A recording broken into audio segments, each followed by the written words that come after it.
Voy a empezar a grabar el video que nos piden para el trabajo de microeconomía, en donde explicamos el tema que yo escogí. Mi tema escogido es economía como ciencia y sus principios.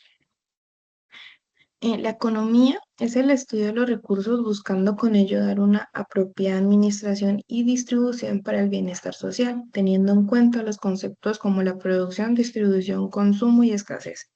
Por esta razón, se considera una ciencia social, ya que su fin es satisfacer la necesidad y deseos humanos, analizando las decisiones de empresas, gobiernos y la sociedad en sí. A continuación, vamos a escoger unos principios fundamentales. Yo escogí cuatro para explicarlos, los cuales son, me pareció muy importante el primero, que es la persona enfrenta disminutivas. En este principio habla sobre toma de decisiones, lo cual es algo muy importante en nuestra vida. Nos da a entender que a veces tenemos que dejar de hacer algo por escoger otra cosa. Ejemplo, una persona que lleva mucho tiempo siendo empleado y acostumbra a tener su saldo fijo después de un tiempo y unos ahorros, decide emprender y colocar su propio microempresa.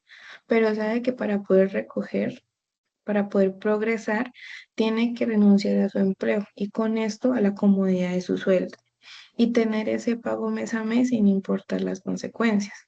Mientras que si emprende, es consciente que los primeros meses no genera mucho ingreso y lo que genera es para invertir en su proyecto para que crezca y pueda ser un empresario independiente.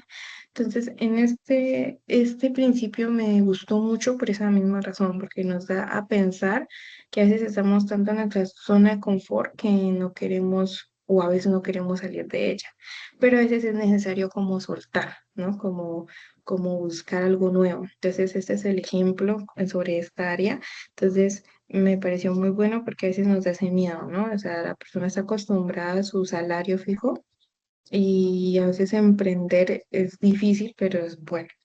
Otro que escogí fue el quinto, que es el comercio puede mejorar el bienestar de todos. En este principio nos da a entender un poco de la importancia de la competencia en el comercio, siempre y cuando sea una competencia limpia y buscando el bienestar de la economía. Ejemplo claro es cuando en un sector llega un comerciante y coloca un primer restaurante. Al principio le va bien, pero el sector está sin comercio. Le disminuyen las ventas, pero empiezan a colocar más restaurantes en el sector y aumentar el comercio. Esto hace que el primer restaurante aumente sus ventas y crezca. Eh, yo creo que este ejemplo, porque por lo menos acá en mi pueblo donde yo vivo, después de la pandemia, los primeros negocios que dejaban abrir fueron comidas y restaurantes. Y hubo una zona, un lugar, un barrio, donde empezaron a colocar muchos restaurantes de solamente comidas rápidas. Entonces empezó a irle muy bien y fue ahí donde me di cuenta que ya la gente al ver que el comercio se movía por esa zona empezaba a buscar locales por ahí cerca o ahí para poder colocar su negocio. Entonces ayudó a que eso creciera y esa fue como una competencia limpia y buena porque entre más comercio, más gente iba. Otros principios que escogí fue el 8, donde dice el nivel de vida es un país, el nivel de vida de un país depende de la capacidad que tenga para producir bienes y servicios.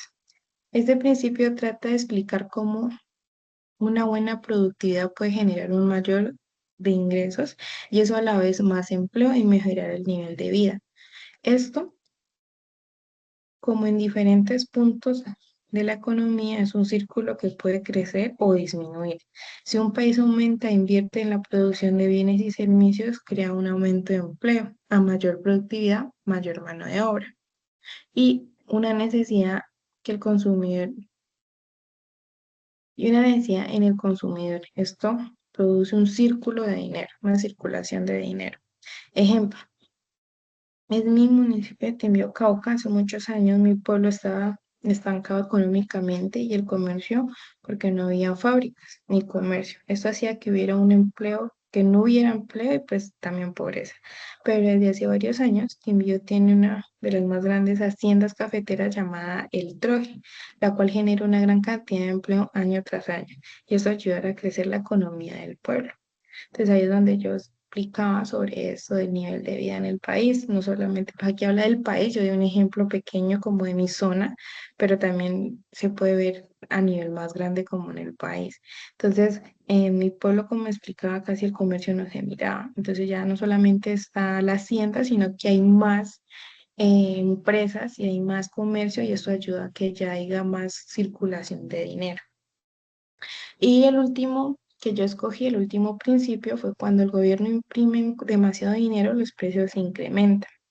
Al ver un incremento de dinero circulando en los mercados, eso genera que pierda su valor. Por eso, si todos tuvieran la suficiente dinero para vivir bien, no nos preocuparíamos por trabajar. Si no hay trabajo, no va a haber comercio.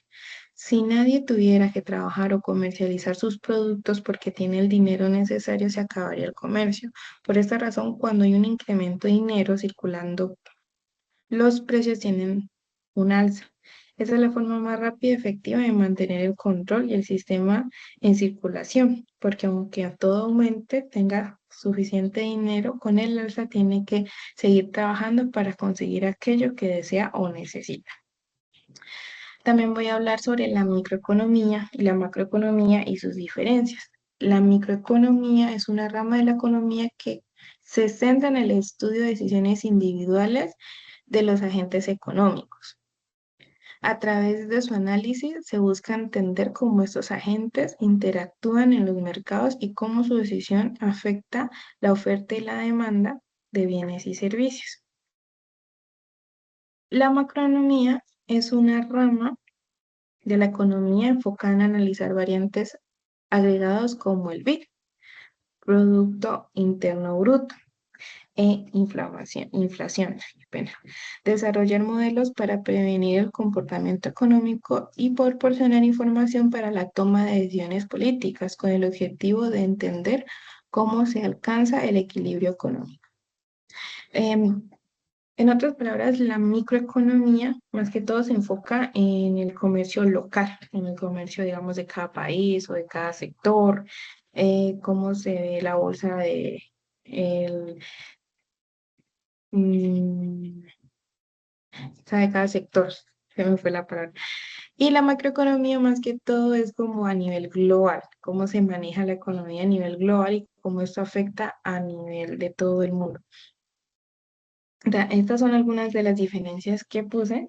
Como dije, se enfoca en el mercado global, estudia los movimientos de la oferta y la demanda, examina la conducta económica de los individuos y empresas y analiza las relaciones entre precio y cantidades. Mientras la macroeconomía se enfoca en las variables globales, analiza el PIB, examina los factores que afectan la producción total, como el empleo, y se usa para idear políticas económicas. También nos pidieron un pequeño ejemplo de lo que vimos, que lo colocamos en inglés, lo voy a explicar en español. El ejemplo que yo di sobre el tema fue cómo en mi casa manejamos nuestra economía o nuestros ingresos. Eso lo dividimos en cuatro maneras, en cuatro partes, que es las necesidades básicas, o sea, por ejemplo, el arriendo, los servicios, el mercado, y esas son las necesidades básicas, pues entre otras. También los gastos extra, como por ejemplo a veces pagar las deudas, préstamos, cosas que también tenemos que pagarlo, pero son, digamos, gastos extras. También están los gustos, pues a veces un gustico que no se da de vez en cuando, y el ahorro. No siempre pues son los mismos porcentajes, pero buscamos siempre tratar de que se vean estas cuatro maneras para pues tener una organización. Entonces, siempre sacamos que las necesidades básicas se cumplan y de ahí dividir lo que nos quedan las otras tres partes. Y este pues fue mi video y este fue el tema en el que yo escogí y por el cual yo me voy. Muchas gracias. Que tengan buena tarde.